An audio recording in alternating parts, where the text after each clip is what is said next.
ये हमारे NASA solar system की इन्होंने शेयर किया है आर्टिमस 2 का जो फ्लाईबाय है और उन्हें जो चांद है वो कैसा दिखेगा उसको। और इस वीडियो में चांद थोड़ा अलग सा दिख रहा है और इसी से क्वेश्चन राइज होता है कि आखिर इसमें चांद इतना अलग क्यों है। हमें पता है जो पृथ्वी है वो सूर्य के चारों ओर चक्कर लगा रही है और हमें ये भी पता है कि चांद पृथ्वी के चारों ओर चक्कर लगा रहा है। तो जब चांद पृथ्वी के चारों ओर चक्कर लगा रहा है तो वो हमें दोनों साइड से क्यों नहीं दिखता, यानी उसके सारे साइड हमें क्यों नहीं दिखाई देते। अगर हम देखें कि जैसे अगर चांद पृथ्वी के चारों ओर चक्कर लगा रहा है तो इस एनिमेशन में आपको चांद के दो भाग दिख रहे होंगे, एक ग्रीन पार्ट और एक हमारा जो पर्पल पार्ट है वो दिखाई दे रहा है। अगर हम इसको देखें किसी पर्टिकुलर टाइम में, जैसे यहाँ पर देखें तो यहाँ पर हमें उसका पर्पल पार्ट दिखाई देना चाहिए, यहाँ पर हमें उसका पर्पल प्लस ग्रीन पार्ट दिखाई देना चाहिए और यहाँ पर हमें उसे कंप्लीटली ग्रीन पार्ट दिखाई देना चाहिए और वैसा ही इसके यहाँ पर जो हमारे हैं दो पार्ट इसके दिखाई देना चाहिए। लेकिन ऐसा होता नहीं है, हमें चांद का केवल एक ही भाग दिखाई देता है। जो चांद घूम रहा है हमारा ये पृथ्वी के चारों ओर घूम रहा है और इसे घूमने में पूरे 27 दिन लगते हैं। लेकिन चांद पृथ्वी के चारों ओर तो घूम ही रहा है, साथ में चांद अपने एक्सिस पर भी घूम रहा है। जैसे ये यहाँ पर दिखाया गया, ये चांद घूम रहा है तो ये जो एक्सिस पर घूम रहा है इसे भी टोटल 27 दिन ही लगते हैं। यानी चांद को पृथ्वी के चारों ओर घूमने में भी 27 दिन लगते हैं और चांद को अपने एक्सिस पे घूमने पर भी पूरे 27 दिन लगते हैं।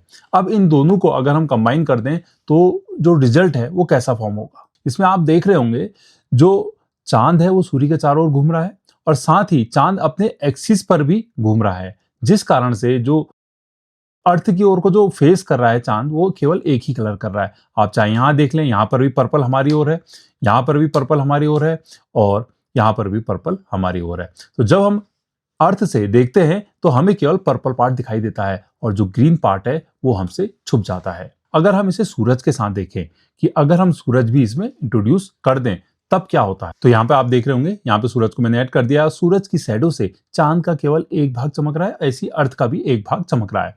अर्थ के एक साइड दिन है और दूसरी साइड नाइट है।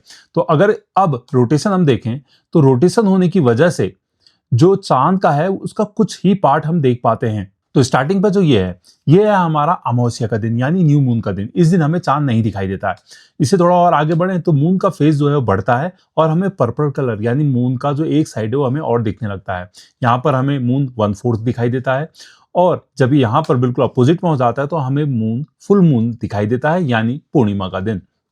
और उसके बाद मून का जो फेज है यानी पर्पल वाला पार्ट वो कम होता जाता है और धीरे धीरे यहाँ पर वो बिल्कुल ही कम हो गया और फिर से हमारी अमावस्या यानी न्यू मून आता है और ये फेज हमारा चलता रहता है और हमारी ओर जो दिखता है वो केवल पर्पल पार्ट दिखता है। अब जो ये हमारी ग्रीन पार्ट है इसे हम क्या कहते हैं, इसे हम कहते हैं dark side of the moon. यानी डार्क साइड इसलिए क्योंकि हम उसको नहीं देख पाते हैं। ऐसा नहीं है कि वहां पर रोशनी नहीं होती। अगर आप इस ग्रीन पार्ट को देखेंगे तो यहाँ पर धूप पड़ती है, यहाँ पर भी फेज चेंज होता है यानी वहां पर अंधेरा भी होता है और फिर से वहां पर रोशनी भी होती है। और जब अमावस्या होती है तो सूरज की जो सारी किरणें हैं वो हमारी जो dark side of the moon है उस पर पड़ रही होती है, ना कि मून के उस साइड पर जिसे हम देख रहे होते हैं। तो जो कारण है मून का केवल एक ही साइड देखने का वो ये है कि मून अर्थ के राउंड में 27 दिन लगाता है घूमने में और जो मून है वो अपने एक्सिस पर रोटेट होने के लिए भी 27 दिन लेती है। तो इस प्रकार से ये क्या होता है, हमें एक ही साइड दिखाई देता है और इसे हम टेक्निकल भाषा में टाइडल लॉक बोलते हैं क्योंकि जो मून है उसकी एक ही साइड हमारी ओर को लॉक हो गई है। अब हम जो मून का नियर साइड है उसे तो हम हमेशा देखते ही हैं, जैसे कि आप इस इमेज में देख पाएंगे ये वो मून है जिसे हम हमेशा देखते हैं। हमारे लिए मून हमेशा ऐसा ही रहता है, बस इसके फेजेस चेंज होते हैं। कई बार इसमें छाया ज़्यादा होती है, कई बार छाया कम होती है। तो इसकी जो फार साइड है वो कैसी है आइए देखते हैं। तो ये जो है एक वेबसाइट है, इसमें आप मून को कम्प्लीटली ऑब्जर्व कर सकते हैं। ये है हमारी नियर साइड और फार साइड अगर आप ऑब्जर्व करना चाहते हैं तो सिंपली फार साइड पर आप क्लिक करेंगे तो फार साइड है वो आपको यहाँ पे दिखने लगेगी। तो देख रहे होंगे ये जो मून की फार साइड है वो यहाँ पे ऑब्जर्व हो रही है और इसमें उतने दाग नहीं दिख रहे हैं जितने कि हमारे फ्रंट साइड में यानी हमारी नियर साइड में है। कुछ हैं पर उतने नहीं है। ये दाग नहीं है, एक्चुअली ये ओशियंस हैं हमारे मून के और ये जो छोटे गड्ढे दिख रहे हैं हमारे क्रेटर्स हैं और ये बहुत सारे हैं। और इसी में आप इसका जो नॉर्थ पोल है वो भी देख सकते हैं वो कैसा दिखता है, इसका जो साउथ पोल है वो भी हम देख सकते हैं। और इसका लूनर ग्लोब भी है। ग्लोब भी आप इसे ऑब्जर्व कर सकते हैं और इसे रोटेट कर सकते हैं कि ये हमारा कैसा दिखता है। तो इसे आप रोटेट करके और किसी भी डायरेक्शन में इसे आप देख सकते हैं। साथ ही आप इसमें पर्टिकुलर किसी लोकेशन का नाम, क्रेटर का नाम या फिर जो ओशियन है उसका नाम भी आप इसमें देख सकते हैं, इसमें जो लेयर्स है उसकी हेल्प से। इसी में देखें तो एक मॉडल ये भी है, इसे आप डाउनलोड भी कर सकते हैं। तो ये रही हमारी फार साइड और ये हमारी नियर साइड। ये इसके डिफरेंट व्यूज हैं, हमारे नियर साइड का, फार साइड का, ईस्ट का, वेस्ट का। तो आप ऑब्जर्व कर सकते हैं, जो हम देख पाते हैं ये है, जो नहीं देख पाते वो ये पार्ट है। फार साइड कुछ हमें ऐसा दिखता है। तो ये जो फार साइड है इसकी इमेजेस आई कहाँ से, हम तो केवल नियर साइड देख सकते हैं। ये एक इमेज है, ये हमारी ओरियन स्पेस कैप्सूल की, यह है आर्टिमस 1 की। आप जानते ही हैं जो नासा है वो आर्टिमस मिशन उसने लॉन्च किया है, जिसमें कि वो फिर से इंसानों को मून पर भेज रहा है। इससे पहले जो हमारा अपोलो मिशन था, अपोलो 11, उसमें हमारा जो इंसान है वो मून पे गया था। उसके बाद जो लास्ट टाइम हो गया था हमारा अपोलो 17 में गया था। और उसके बाद ये लगभग 54 साल बाद हमने फिर से मून पे जाने की सोची है, और वो जा रहे हैं हम आर्टिमिस मिशन से। आर्टिमिस मिशन का अगर आप ट्रेजेक्टरी देखेंगे तो अभी जो आर्टिमिस 2 गया है वो अर्थ के पास से जा रहा है, और अर्थ के पास से जाने के बाद वो मून के पास से जो फ्लाई बाय के बाद वो वापस आ जाएगा। मून यहाँ से क्रॉस हो रहा है, देख रहे होंगे।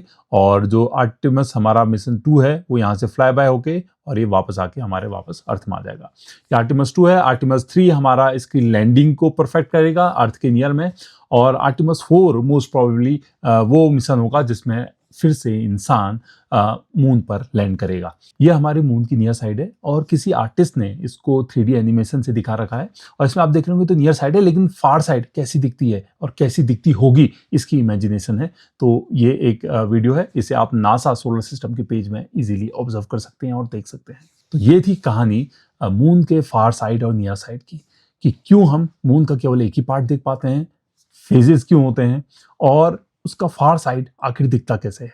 हमारा जो आर्टिमस मिशन है वो मून का ऑर्बिट करके आ रहा है, और ऐसे ही कई सैटेलाइट हमने मून के अराउंड में भेजी हैं, जिन्होंने ये फोटोग्राफ्स क्लिक की हैं, और नासा ने प्रोसेस करके इस टाइप की इमेज हमारी बनाई है, जिससे हम मून को कंप्लीटली देख सकते हैं। तो बताइएगा कैसी लगी आपको ये जानकारी। क्या आपको क्लियर हुआ कि क्यों हमारा मून जो है वो एक ही साइड से हमें दिखता है, हर साइड से हमें नहीं दिखता है। तो कमेंट बॉक्स में जरूर बताइएगा कि आपको ये वीडियो कैसी लगी, ये जानकारी कैसी लगी, और आपको अगर ये इंटरेस्टिंग लगी तो इसे उन लोगों के साथ शेयर कीजिए जिन्हें ये नहीं पता है या जो एस्ट्रोनॉमी में इंटरेस्टेड है। Thank you for watching clear skies.